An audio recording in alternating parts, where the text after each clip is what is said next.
अपनी और अमायरा की शादी के एक दिन पहले समीर ने कर दी बड़ी गलती। समीर नशे की हालत में रिमझिम के कमरे में जाता है और रिमझिम को अकेले पाता है। वहां पर समीर रिमझिम से अपने प्यार का इजहार करने लगता है, लेकिन रिमझिम पूरे होश में होती है और रिमझिम समीर से कहती है कि तुम्हारी शादी कल अमायरा से होने वाली है और तुम मेरे पास आकर अपने प्यार का इजहार कर रहे हो, ये सही नहीं है और तुम अभी के अभी यहाँ से चले जाओ। इसके बाद भी समीर रिमझिम की बात नहीं सुनता है और रिमझिम की गोद में सोकर रोने लगता है। इसके बाद रिमझिम को भी अपने प्यार का एहसास होने लगता है और रिमझिम भी समीर के प्यार में आकर समीर को गले से लगा लेती है और समीर से कहने लगती है कि प्यार तो मैं भी तुमसे बहुत ज्यादा करती हूँ, लेकिन मैं तुमसे शादी नहीं कर सकती क्योंकि तुम और अमायरा हमेशा के लिए अब एक होने वाले हो और इस मोड़ पर आकर तुमने अपने प्यार का इजहार मुझसे किया है।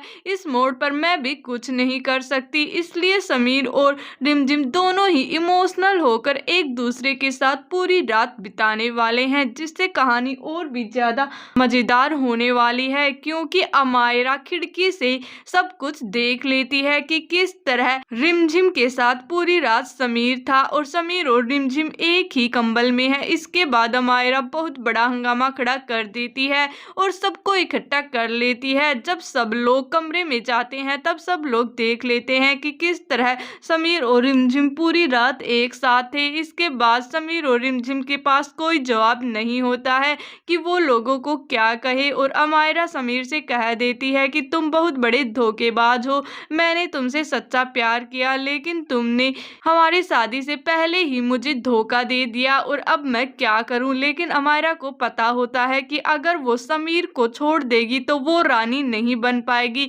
इसलिए अमायरा को ना चाहते हुए भी समीर से शादी करने के लिए हाँ करना पड़ता है। लेकिन समीर अमायरा से कह देता है कि मैंने रिमझिम के साथ वो रिश्ता बना लिया है और अब मुझे रिमझिम के साथ ही शादी करनी होगी। ये सुनने के बाद अमायरा गुस्से में समीर से कह देती है कि मुझे कोई फर्क नहीं पड़ता कि तुमने किसके साथ रात बिताई है, लेकिन तुम्हारी शादी तो मुझसे ही होगी। तो क्या अमायरा के होते हुए रिमझिम और समीर एक हो पाएंगे?